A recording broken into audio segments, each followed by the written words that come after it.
Undeclared wars are commonplace.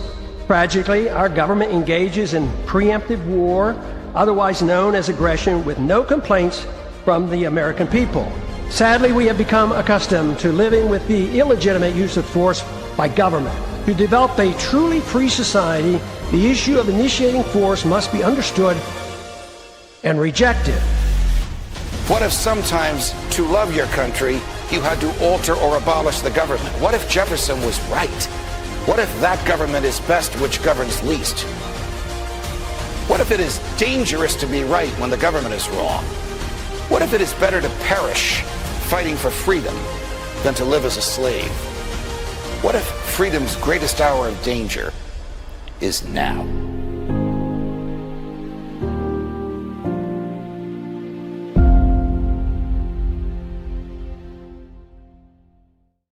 Hi, everyone. Judge Andrew Napolitano here for Judging Freedom. Today is Monday, January 12th, 2026. Larry Johnson will be here in just a moment.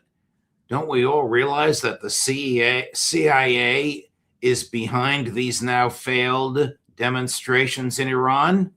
But first this. History tells us every market eventually falls. Currencies collapse. And look at where we are now. 38 trillion in national debt. Stocks at record highs defying gravity. So what happens next? Groceries, gas, housing, everything's going up. And this dollar, it buys less every day. When the system breaks, your stocks won't save you and your dollars won't either. But one thing will: gold. I've said it on my show for years.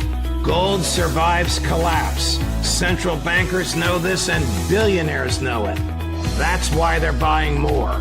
Is it too late to buy, or is it just the right time? Call my friends at Lear Capital to find out. Ask questions, get the free information. There's no pressure, and that's why I buy my gold and silver from Lear. And right now, you can get up to $20,000 in bonus metals with a qualified purchase. Call 800-511-4620 or go to LearJudgeNap.com today. Larry Johnson, welcome here, my dear friend. As always, thank you for accommodating my schedule. Before we get to the CIA and whoever else is collaborating with them or has been collaborating with them in Iran, I want you to take a look at what President Trump posted on his Truth Social. Is Donald Trump the acting president of Venezuela, or is he out of his mind?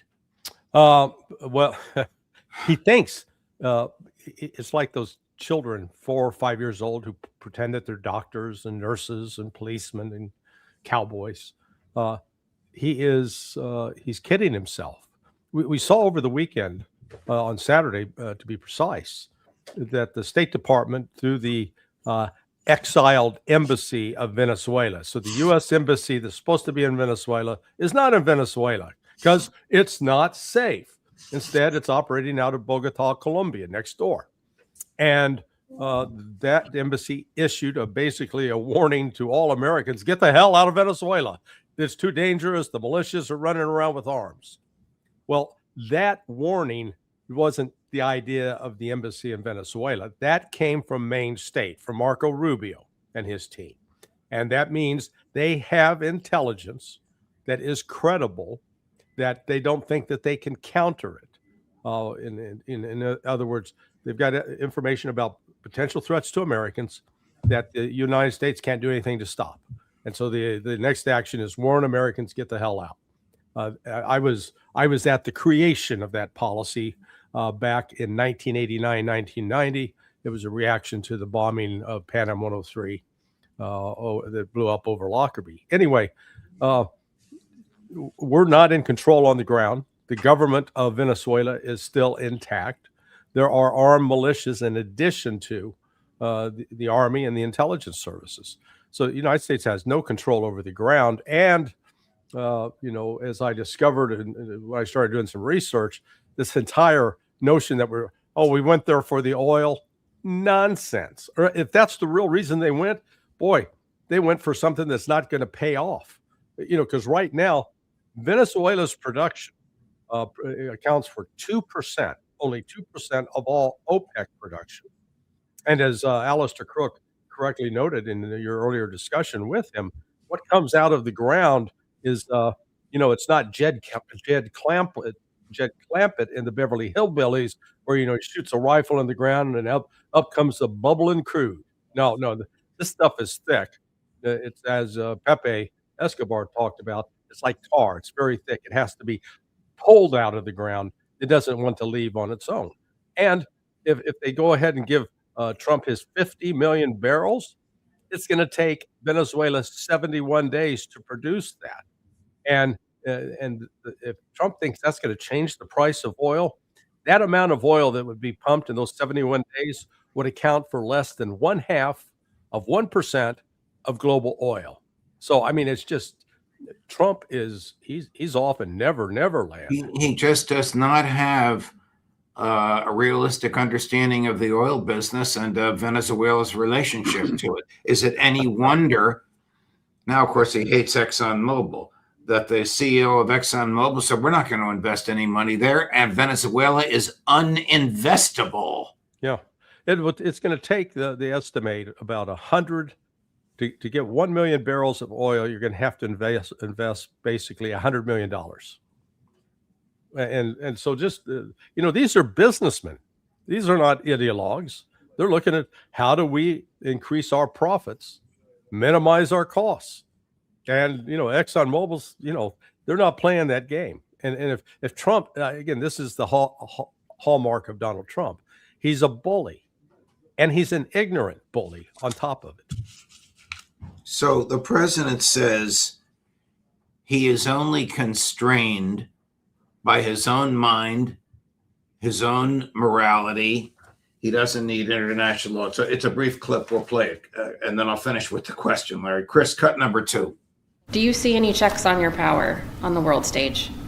Is there anything that could stop you if you wanted to? Yeah, there's one thing. My own morality, my own mind. It's the only thing that can stop. And that's law. Very good. I don't need international law. I'm not looking to hurt people. What moral principle justified the invasion of Venezuela and the abduction of Mr. and Mrs. Maduro? Well, he's taken us back to Hobbes, Thomas Hobbes. It's those who are the strongest. They get to make the rules and coerce and force everybody else to conform to what they want. I mean, this is, this takes us back to the early days when kings could declare life, death, what was right, what was wrong, and it was only, it was out of England that the first successful attempt to constrain the power of the monarch, that's where it began. And inherent in that was this notion that there are certain fundamental rules that govern human beings that should be abided by, that no government can take to itself and claim that it is the only arbiter. I mean, that's enshrined in our Constitution. It's enshrined in the Declaration of Independence. We call it the natural law. Everybody in their hearts knows that certain things are right and certain things are wrong. But this Trump doctrine is, they have it, we want it, we'll take it. Yeah. And it is going to produce, it's not producing the results that he thinks. I mean, for example, he thinks he's in charge and in control of what's going on the ground in Venezuela. But, as we noted, the U.S. has issued a travel advisory telling Americans, get the hell out, it's too dangerous. Well, if we're controlling the situation there, why is it so dangerous? The fact is, we're not controlling it. All we've succeeded in doing is kidnapping Nicolas Maduro. And I anticipate that it's not going to be a slam dunk legal case against him. There are so many holes in that indictment, at least the initial one he was charged on, that his defense team is going to have a field day with the Department of Justice that I think was guided more by ideological fervor than actual law. It's sloppy, poorly crafted, and there are allegations in there that couldn't possibly be crimes, like the possession of a machine gun in Caracas. It may be illegal in Miami, but how could a federal court prosecute somebody it may be illegal in Manhattan. How could a federal court in Manhattan prosecute somebody for something they did in Caracas? Yeah, shipping absolutely. cocaine from Caracas to Paris. What does that have to do with the United States federal law? There's a variety of those in there. As we transition in our conversation, Larry, to Iran, a lot of folks have been asking about your and my colleague, Professor Morandi. So I want everybody to know he is well. Chris, my producer, just chatted with him. He will be on Judging Freedom on Wednesday at 10 a.m. Our Eastern time. That is assuming that the internet is working.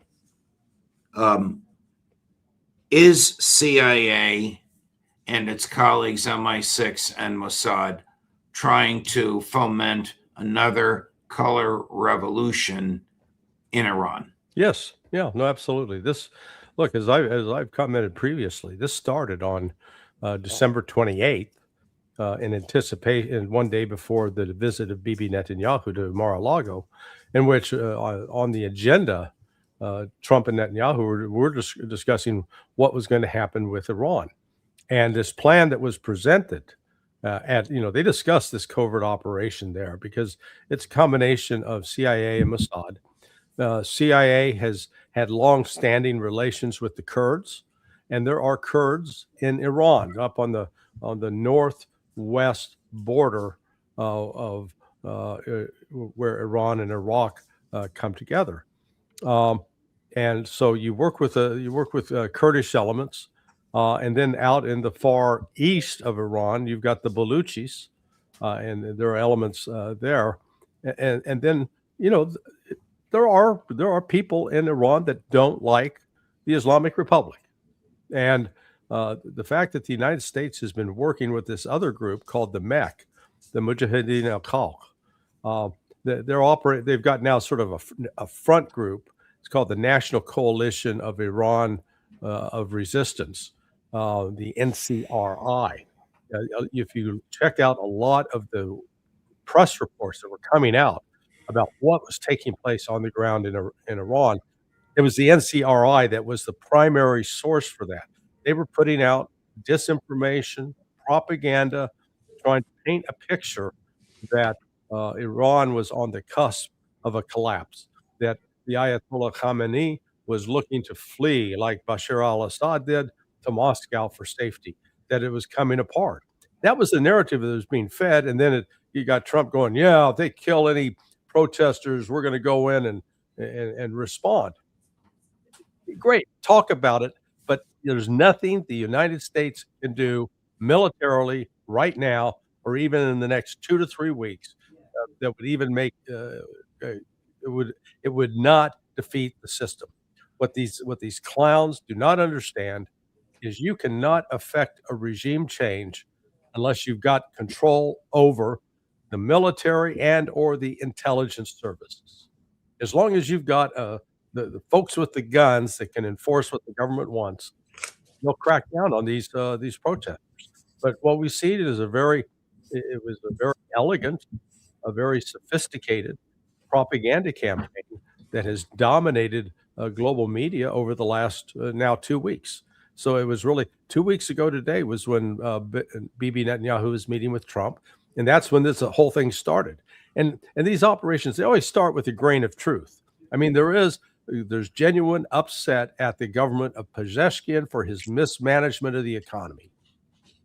But then you add into that these outside groups, which have a more nefarious purpose, and they incite the crowds. They can create crowds by paying people money, just as we've seen here in the United States. You load up a group of protesters who are, short of cash, they'll show up. But now that the government started cracking down, and they're killing some people, and they're killing people that are shooting at them. And just like, it's sort of the same. It is actually ironic that we've got all of these anti-ICE protests taking place in the United States with, law enforcement killing some of the protesters, or at least one of the protesters so far. And, Iran's just saying, hey, you're pointing the finger at us? Go look in the mirror. Take care of your own house. Well, Alistair Crook argued that there are mobs and gangs in the cities that are actually fomenting the violence. They'll just pick on an innocent person and beat the daylights out of him, and that foments other violence, and that brings in the Iranian security forces, and then they shoot at the security forces, then the security forces shoot back, and inevitably an innocent person is killed, and some of the security forces are killed, and the thing sort of foments. Meanwhile, in Paris, the Shah's son is planning his return. I would think he'd be crazy to go back to Iran. No, he's not going back. That's been the plan all along. That the Shah's son, he's not ordained by God to rule Iran. I mean, that's how he thinks, that they've got some inherent that he can trace his heritage, lineage back to ancient Persia, maybe. I mean, this is ludicrous, but this is, it's typical of this this CIA operation, and Mossad is definitely involved. Yeah, you gotta have a front guy, somebody you can put out in front that is, he's rallying and mobilizing people.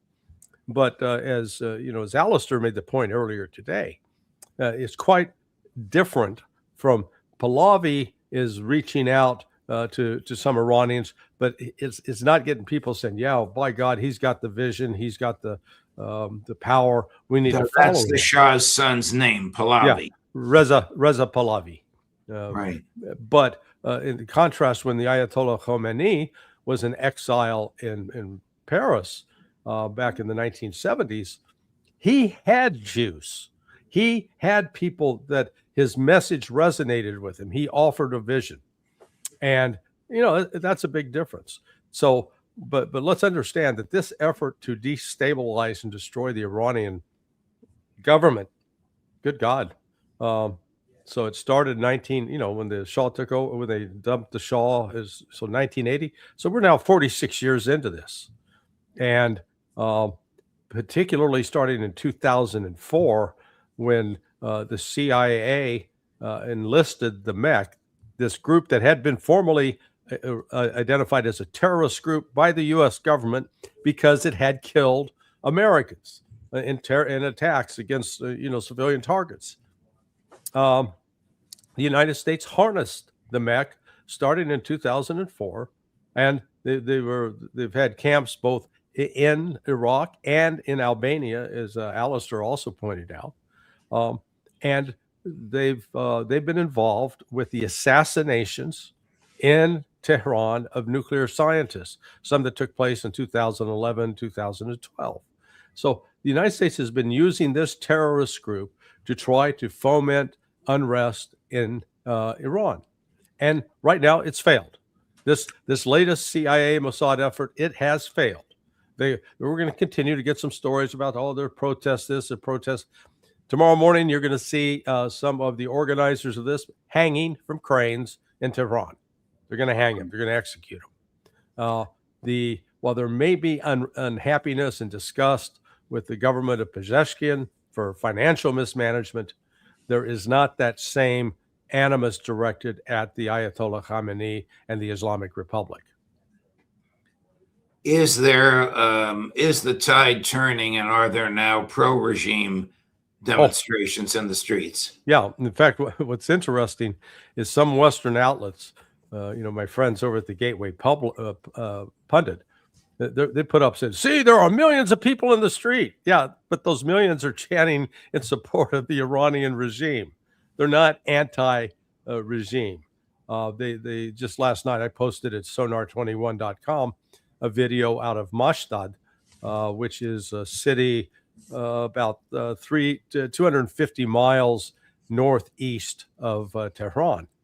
And the square was just packed with young men chanting about their support for the Islamic regime. So this, again, the goal of the intelligence operation by CIA and Mossad, create a narrative that can persuade most of the people in the West that Iran is vulnerable, that Iran can be collapsed, that there is no support left for the Islamic Republic. Therefore, when we come to you and tell you we're going to launch a military attack, you'll be with us. That's what this is all about. This is about shaping the perceptions in the West so that we will support future military actions. Problem there, though, is the U.S. military has come back and said, we need some time. What do they need time for? Well, they need time to either harden their bases and develop shelters to protect their personnel, or start removing them from the area. There's no aircraft carrier or carrier task force in the area. They might need one or two of those. We don't have any additional fighter bomber squadrons in the area. So there's a lot of preparation that would have to take place before a new military operation can be carried out. I believe it's going to happen, but it's not going to happen this week or next week. It's too far off. I mean, do you think that Trump and Netanyahu actually thought that these demonstrators would overthrow the government and save the two of them the cost of an invasion? Yes. I think they really genuinely believed it. If you're told, yeah, we got this support. And again, remember how Trump gets his information. He watches television. He watches videos. So you see a video of, 200 people in a square. Well, that looks like 2,000 people, and then, but when you step back, think about where you live. And if there's one street in the downtown area of the nearest big city where there are 500 protesters, what does that mean for everybody else that's out in the surrounding areas? It goes for miles, nothing. So, but this is how media, they focus in on it, and then they create this narrative, and then it feeds into social media, then it becomes reality, when in fact it's a relatively small group of people. I don't think total over the course of the last 2 weeks that you had more than 1 million protesters. And people go, what? That's big. That's 1% of Iran's population. Okay, yeah, 1 million people. Gee, I bet we have at least 1 million or 2 million people here, or maybe 30 million people that would be able to get out in the streets and protest Donald Trump. Now, so I mean, it's just we sometimes pass our own expectations and convince ourselves that what we expect to be the outcome is the outcome. When objectively speaking, the Ayatollah was not in trouble, has not been in trouble, and there's nothing that's going on right now that would threaten with the collapse of the Iranian regime. Oh, but you wouldn't know that to listen to your favorite senator from South Carolina, Larry Johnson. Yeah. Here he is, cut number 5, Chris. I don't care if they extract him, but I want him to be considered. He's the modern day Hitler. He's a religious Nazi. He's a horrible person. It's time for him to go. The people want him to go. Trump has done what Reagan did. Reagan went to the Berlin Wall and said, tear this wall down. Donald Trump picked the people over the Ayatollah. Donald Trump says the best way to make Iran great again is for the protesters to win and the regime to come down. How do you do that? Whatever action we're going to take, Mr. President, needs to embolden the protesters and scare the hell out of the regime. If I were you, Mr. President, I would kill the leadership that are killing the people. You've got to end this. If it ends well, then peace breaks out. All the state sponsor of terrorism activity stops. Hezbollah, Hamas, they go away. Israel and Saudi make peace, a new day in the Mideast. If the Ayatollah hangs on, it's a giant Obama step backward. I have faith in you, Mr. President. I have trust in you. You are the Ronald Reagan plus of our time. End this will. Right. Stand with the people, Mr. President. Let them know you're going to kill their oppressors. Even too much for Maria Bartiromo to put up with. He is an idiot, imbecile, moron. I mean, the things that come out of Lindsey Graham's mouth, you would think with his education and with his life experience that he would have some measure of common sense and judgment. Likening the Ayatollah Khamenei to Hitler? Really? Last I checked, Hitler was not a religious figure, number one.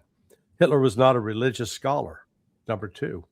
And under the tenure of the Ayatollah Khamenei, Iran has not been out attacking other countries. Iran has not been out trying to conquer other countries. Yeah, they provided support to Hamas and Hezbollah because Hamas and Hezbollah are freedom fighters. They're fighting for their freedom. Now, we call them terrorists. And in our narrative, which is dominated by a Zionist mentality, you have to call them terrorists. But from the Iranian perspective, they're freedom fighters, and they're going to support people fighting for their freedom. Here's another Hitler comparison from somebody that knows, or at least knew, Donald Trump very well. You'll know who this is as soon as you see him. Chris, cut number 7. Miller and Trump are fascists. Okay, let's just stipulate that. And they're being unchecked by the U.S. Congress, who is very fearful of him, and they are intimidated by him. And those are the facts. And he was democratically elected. And he's, well, so was Hitler. Hitler rose to power on the 30th of January, 1933. He's democratically elected Chancellor of Germany. So what we know about, and by the way, think about what Trump is doing with January 6th. Okay, it's 5 years later. He's revived, and that's what classically what fascists do. But listen, if he loses the midterms, he said something last night that he knows he's going to get impeached because he's got an emoluments clause issue. He's broken the not profiting from the presidency. Yeah, he's broken the Constitution. He's done a whole series of things that's going to cause a huge amount of problems for him. So your viewers know he's a fascist, and I know he's a fascist. And so the question is, are you going to check him or not? And if you're going to let 3 more years go with this fascist-like behavior, it's going to be a problem. What do you think? Well, for the record, that was Anthony Scaramucci. Yeah. The name, just to describe him as a fascist is one thing. The issue I have is we have government institutions that are supposed to check his power, and they're not operating. Neither the Senate nor the House of Representatives are stepping up to do. Well, actually, I take that back. The Senate, at least the other day, did pass a resolution to prohibit Trump from taking additional military action in Venezuela without the consent of the Congress. As it's, the Constitution stipulates that going to war, attacking other countries, that's got to be a decision of the Congress, not of the president. Not just because the president thinks it's a threat. But, what we're seeing right now in this presidency of Donald Trump, and this is what we talked about at the outset, a complete disregard of the law. There is no international law as far as he's concerned that governs him. It's a matter of if he thinks it's right, he's going to do it. If he thinks it's wrong, he's going to oppose it. And, there's no objective standard to it. And the fact that he is allowed to get away with this without, because most of the Congress is compliant. They go along with it. And we'll see what the judiciary does. Larry, thank you very much for your time, my dear friend. We'll look forward to seeing you at the end of the week with the youngster McGovern. All the best. See you then. Thanks, Judge. Okay, thank you. And coming up at 3 o'clock this afternoon on all of this, Venezuela, Gaza, Ukraine, Tehran, Scott Ritter, Judge Napolitano for Judging Freedom.